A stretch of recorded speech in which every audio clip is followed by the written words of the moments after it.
والصلاة والسلام على خاتم النبيين أما بعد فأعوذ بالله من الشيطان الرجيم بسم الله الرحمن الرحيم الصلاة والسلام عليك يا رسول الله وعلى آلك وأصحابك يا حبيب الله الصلاة والسلام عليك يا نبي الله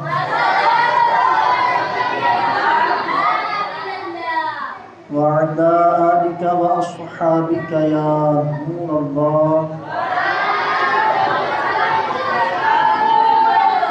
نويت سنة الاعتكاف۔ درود پاک کی فضیلت سماعت کر لیتے ہیں۔ رسول پاک صلی اللہ علیہ وسلم کا فرمان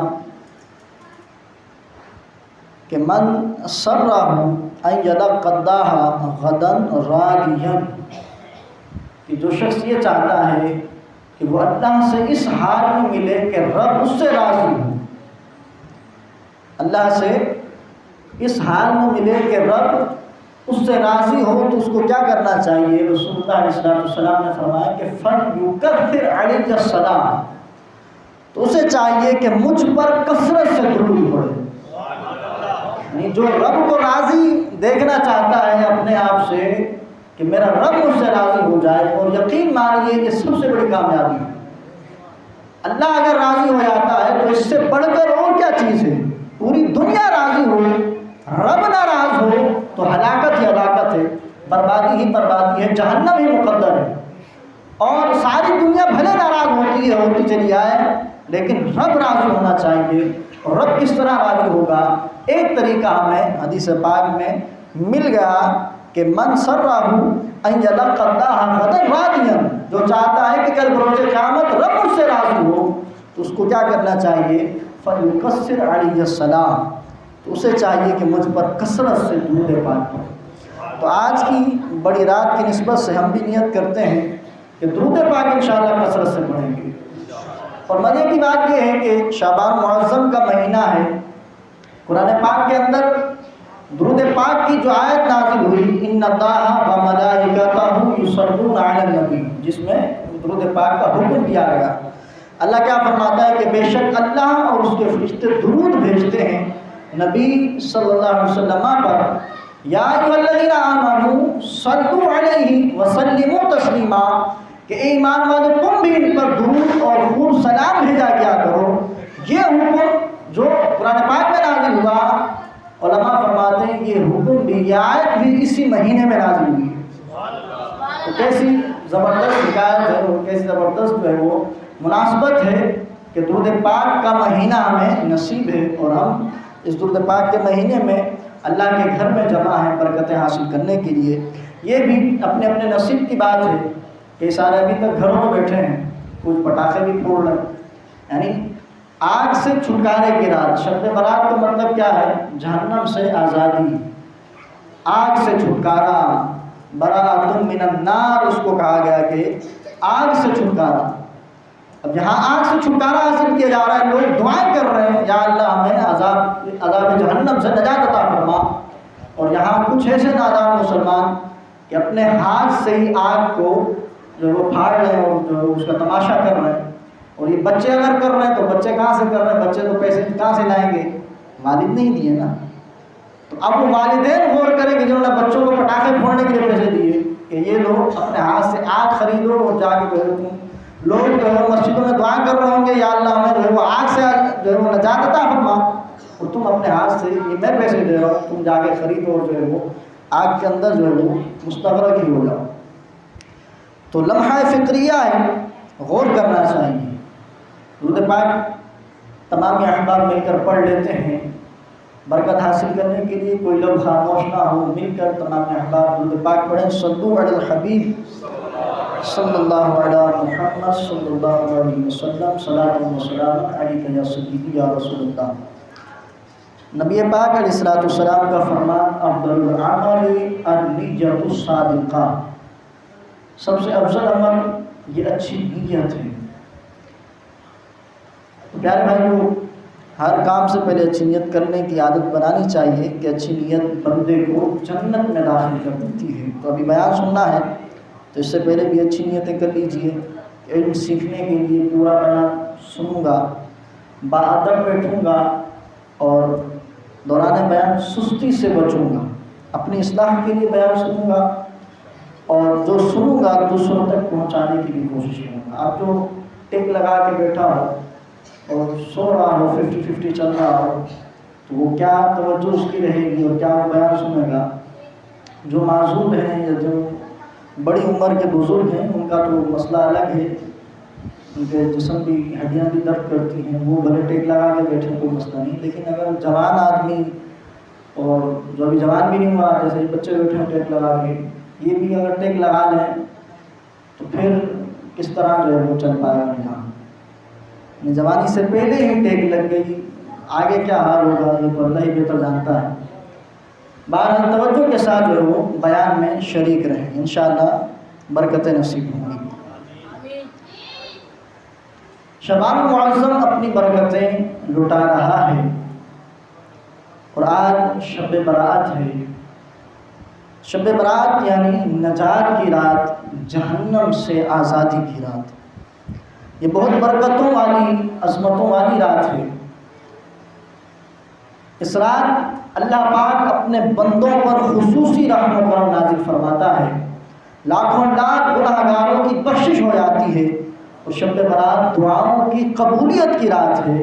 اس رات روزی تقسیم ہوتی ہے، رزق کی برکت کی جو دعا مانگی جائے اس رات میں وہ قبول ہوتی ہے۔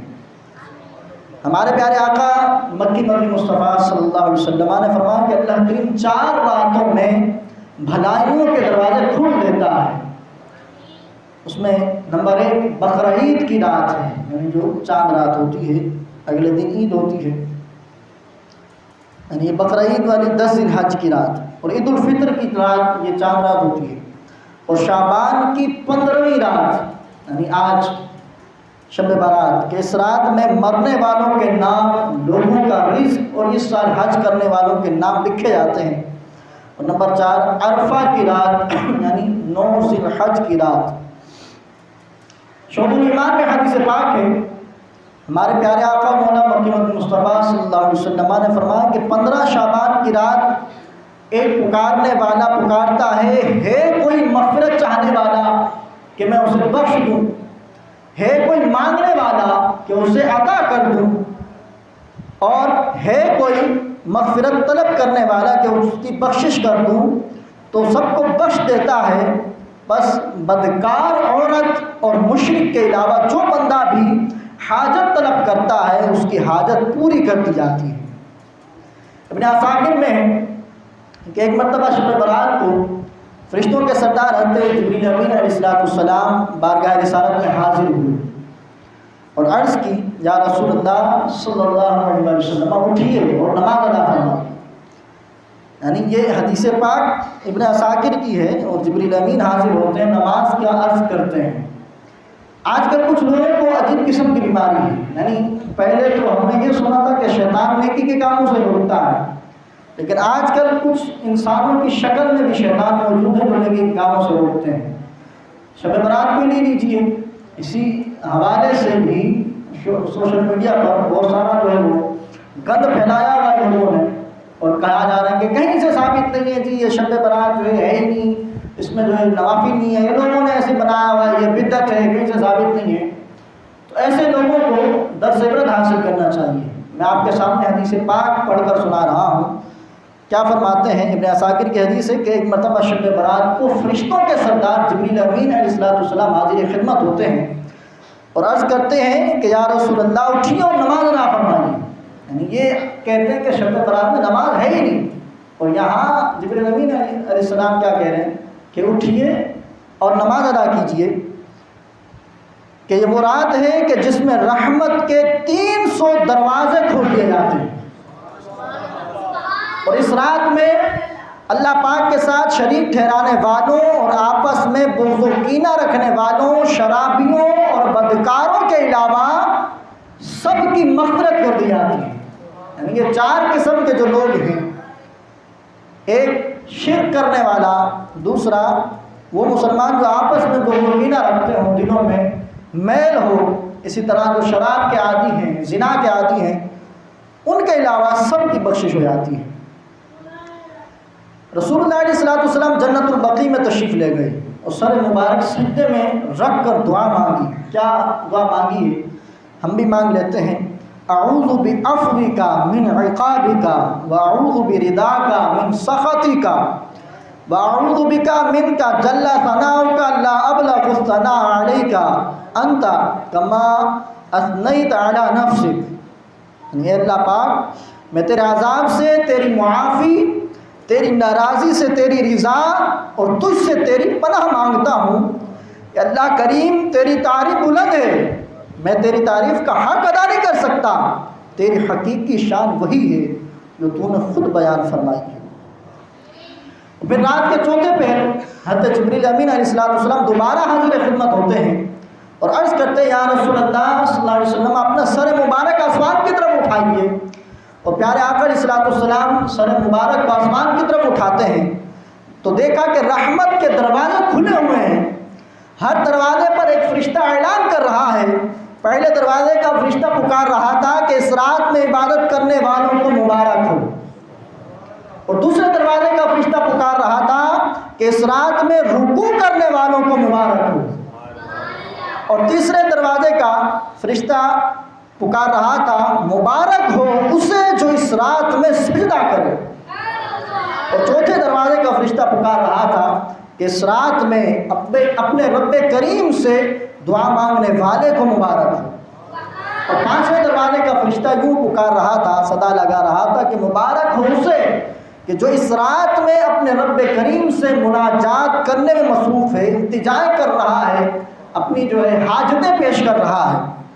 اور ساتویں دروازے کا، بلکہ چھٹے دروازے کا فرشتہ یوں اعلان کر رہا تھا کہ اس رات میں مسلمانوں کو مبارک ہو، اور ساتویں دروازے کا فرشتہ کہہ رہا تھا کہ اللہ پاک کو ایک ماننے والوں کو مبارک ہو۔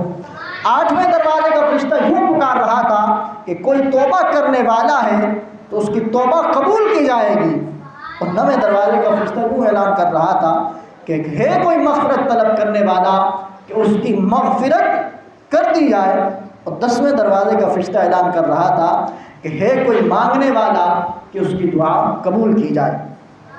اللہ پاک کے آخری نبی رسول ہاشمی صلی اللہ علیہ وسلم نے یہ رحمت بھرا منظر دیکھنے کے بعد فرمایا کہ جبرائیل، یہ دروازے کب تک کھلے رہیں گے؟ عرض کیا، رات کی ابتدا سے طلوع فجر تک دروازے یوں ہی کھلے رہیں گے۔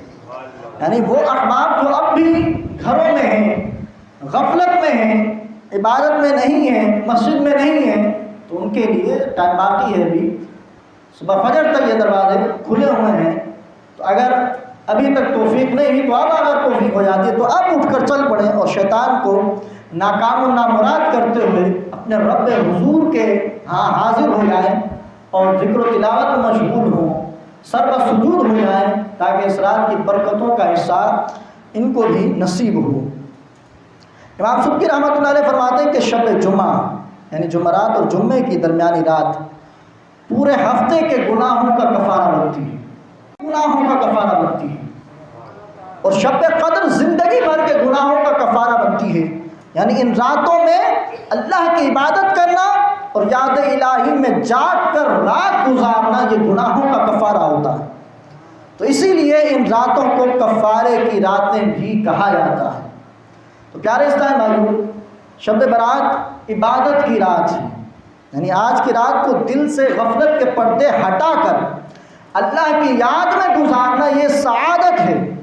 اللہ کے آخری نبی رسول اللہ صلی اللہ علیہ وسلم نے فرمایا کہ جس نے 5 راتوں کو زندہ کیا، زندہ کرنے کا مطلب کیا ہے کہ جاگ کر عبادت میں گزارا، تو اس کے لیے جنت واجب ہو جاتی ہے۔ وہ 5 راتیں کون سی ہیں کہ بندہ جن میں عبادت کرے اور جنت کا حقدار قرار پائے؟ فرمایا کہ ترویہ کی رات یعنی 8 ذی الحج کی رات، اور نمبر 2 عرفہ کی رات 9 ذی الحج کی رات، نمبر 3 عید الاضحیٰ یعنی 10 ذی الحج کی رات، نمبر 4 عید الفطر کی رات، اور نمبر 5 نصف شعبان کی رات، 15 شعبان کی رات، جس کو شب برات کہتے ہیں، جس میں ہم یہاں جمع ہیں۔ تو پیارے بھائیوں، شب برات آتی تو ہمارے آقا علیہ السلام کبھی گھر پر اور کبھی مسجد میں تشریف لے جا کر کثرت سے عبادت کیا کرتے تھے۔ سب مسلمانوں کی پیاری امی جان حضرت بی بی عائشہ صدیقہ رضی اللہ تعالی عنہا فرماتی ہیں، ایک مرتبہ حضور سرور کائنات فخر موجودات صلی اللہ علیہ وسلم نماز ادا کرنے کے لیے کھڑے ہوئے، اور آپ علیہ السلام نے اتنا لمبا سجدہ کیا کہ مجھے گمان ہوا کہ کہیں حالت سجدہ میں ہی آپ کا انتقال نہ ہو گیا ہو۔ تو ایسا خیال آتے ہی میں اٹھی اور آپ علیہ السلام کے مبارک انگوٹھے کو ہلا کر دیکھا تو حرکت محسوس ہوئی، مجھے اطمینان ہو گیا۔ نماز سے فارغ ہونے کے بعد پیارے آقا علیہ السلام نے فرمایا کہ عائشہ جانتی ہو کہ کون سی رات ہے؟ میں نے عرض کیا اللہ اس کے رسول ہی بہتر جانتے ہیں۔ فرمایا کہ نصف شعبان کی رات ہے، اور اس رات کو اللہ پاک اپنے بندوں پر نظر رحمت فرماتا ہے، بخشش مانگنے والوں کو بخش دیتا ہے اور رحم طلب کرنے والوں پر رحم فرما دیتا ہے۔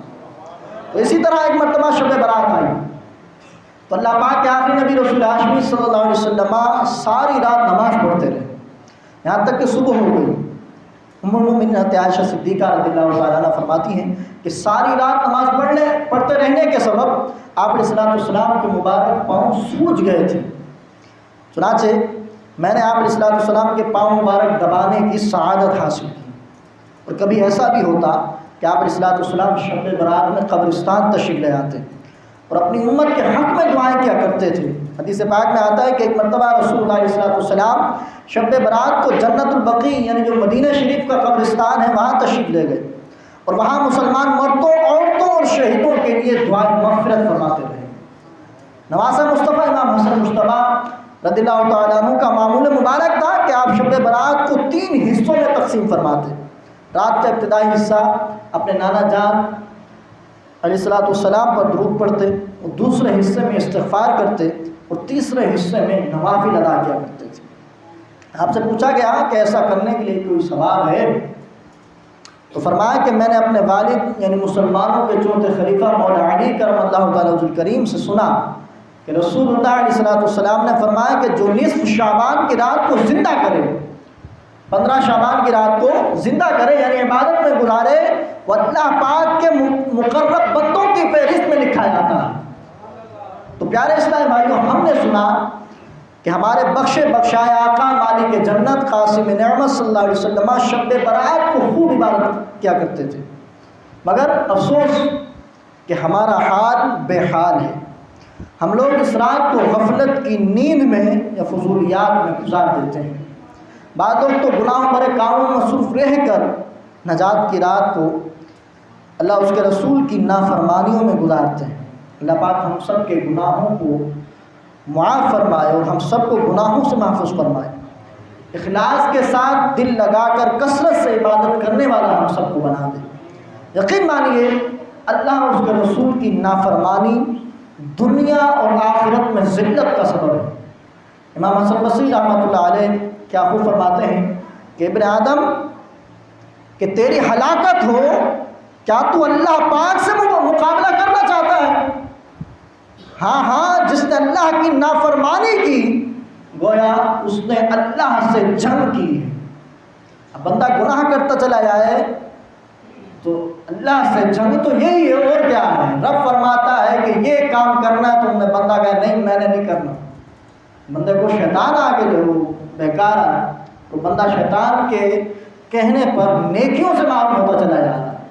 رب کا حکم نماز پڑھنی ہے، اس کو شیطان آیا تھا یار کام کون کرے گا، بچوں کے لیے روزی بھی تو کرنی ہے، ابھی نماز پڑھیں گے تو پھر جو ہے معاملہ کام آگے پیچھے ہو جائے گا، سیٹنگ آؤٹ ہو جائے گی، مختلف قسم کے جو وہ ہیلے بہانے ہیں آپ بھی سنتے ہوں گے، میں بھی سنتا ہوں، کبھی کپڑے خراب ہوتے ہیں جی، کبھی کیا مسئلہ ہوتا ہے، کبھی ٹائم نہیں ہے، یعنی ایسے بھی بدبخت قسم کے لوگ ہوتے ہیں کہ مسجد میں آئے ہوئے ہوتے ہیں، اذان ہوتی ہے اب ان کو نکلنے کی لگی ہوتی ہے، یہ نہیں کہ آ کے نماز پڑھ لیں، نماز نہیں پڑھیں گے ان کو نکلنے کی لگی ہوئی ہے۔ ایسے بھی بدبخت قسم کے لوگ موجود ہیں۔ تو اس سے بڑھ کر بدبختی اور بدنصیبی کیا ہے کہ اللہ کے گھر میں آنے کے باوجود بھی بغیر نماز پڑھے بندہ چلا جائے، تو اس سے بڑھ کر اور کیا بدقسمتی ہوگی۔ تو اب اللہ سے اعلان جنگ، تو اس کو اس کے حکم کی نافرمانی ہے، یہی اعلان جنگ ہے۔ رب نے جس کام کا حکم دیا، بندہ اگر اس کام کو کرتا ہے تو بالکل ٹھیک ہے، نہیں کرتا تو رب کی نافرمانی کر رہا ہے۔ اسی کو امام حسن بصری رحمۃ اللہ علیہ نے رب سے اعلان جنگ قرار دیا۔ امیر المومنین مولا علی کرم اللہ تعالیٰ وجہ کریم سے روایت ہے، رسول اللہ علیہ السلام کا فرمان عظیم کہ جب 15 شعبان کی رات آئے تو ان میں قیام کرو، عبادت کرو، دن میں روزہ رکھو۔ حضرت عمر بن عبد العزیز رضی اللہ تعالیٰ عنہ ایک مرتبہ شعبان معظم کی 15ویں رات یعنی شب برات میں عبادت مصروف تھے۔ سر اٹھایا تو ایک سبز پرچہ ملا جس میں نور آسمان تک پھیلا ہوا تھا، اس پر لکھا تھا کہ ہذہ براءۃ من النار من الملک العزیز لعبد اللہ عمر بن عبد العزیز، یعنی خدائے مالک و غالب کی طرف سے یہ جہنم کی آگ سے آزادی کا پروانہ ہے اس کے بندے عمر بن عبد العزیز کے لیے۔ پیارے اسلام میں اس واقعے میں جہاں امیر المومنین حضرت عمر بن عبد العزیز رضی اللہ تعالیٰ عنہ کی عظمت اور فضیلت کا اظہار ہے، وہیں شب برات کی رفعت اور شرافت کا بھی ظہور ہے۔ کاش ہمیں بھی شب برات میں خوب عبادت کی توفیق ملے اور اس رات بخشے جانے والوں کی فہرست میں ہم گناہ گار بھی شامل ہو جائے۔ اللہ پاک ہم سب کی مغفرت فرمائے، زور سے کہیے آمین۔ اب اس رات کو گزارنا کیسے چاہیے، کون کون سے کام ہیں جو اس رات میں کرنے چاہیے، بس وہ مختصر سا آپ کے سامنے رکھوں گا اور پھر ہم محفل کو اختتام کی طرف لاتے ہیں۔ مفتی احمد یار خان نعیمی رحمۃ اللہ علیہ کیا خوب فرماتے ہیں کہ شب برات بہت مبارک رات ہے۔ اس رات قبرستان جانا، وہاں فاتحہ پڑھنا جو سنت ہے، اسی طرح بزرگان دین کے مزارات پر حاضر ہونا بھی کار ثواب ہے۔ اگر ہو سکے تو 14ویں اور 15ویں تاریخ کو بندہ روزہ رکھے، 15ویں تاریخ کو حلوہ وغیرہ بزرگان دین کی فاتحہ پڑھ کر صدقہ کرے، اور 15ویں رات کو ساری رات جاگ کر نفل پڑھے، اور اس رات کو ہر مسلمان ایک دوسرے سے اپنے قصور معاف کروا لیں، کیونکہ بغض یعنی دل میں دشمنی رکھنے والے مسلمان کی دعا اس رات قبول نہیں ہوتی۔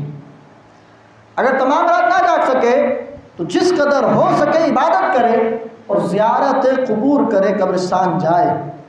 نبی پاک علیہ السلام نے فرمایا کہ کنت نہیتکم عن زیارت القبور، میں اولاً تو تمہیں قبروں پر جانے سے منع کیا کرتا تھا، فزوروها، تو اب جو ہے قبرستان جایا کرو، کیونکہ یہ عبرت کا مقام ہے، انسان کو اپنی آخرت یاد دلاتی ہے۔ قبرستان جانے کا حکم تو حدیث پاک میں بھی موجود ہے۔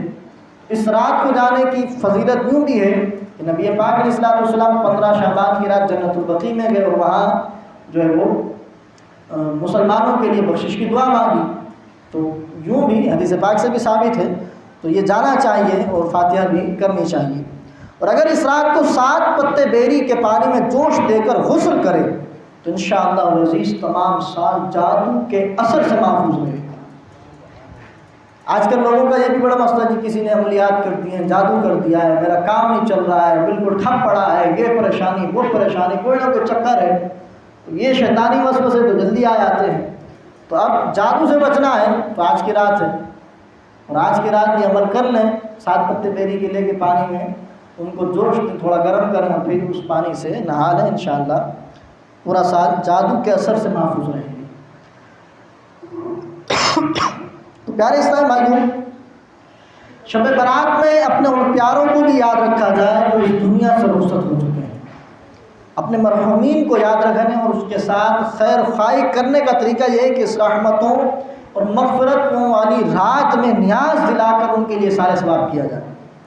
امام جلال الدین سیوطی شافعی رحمۃ اللہ علیہ فرماتے ہیں کہ حضرت عبداللہ بن عباس رضی اللہ تعالیٰ عنہما سے روایت ہے کہ عید الفطر اور عید الاضحیٰ یعنی بقرعید کے دن ماہ رجب کے پہلے جمعے اور نصف شعبان کی رات یعنی شب برات اور جمعے کی رات کو فوت شدگان کی روحیں اپنے گھروں کے دروازوں پر کھڑی ہو جاتی ہیں اور کہتی ہیں کہ صدقہ کر کے ہم پر رحم کرو، اگرچہ روٹی کا ایک ہی لقمہ ہو۔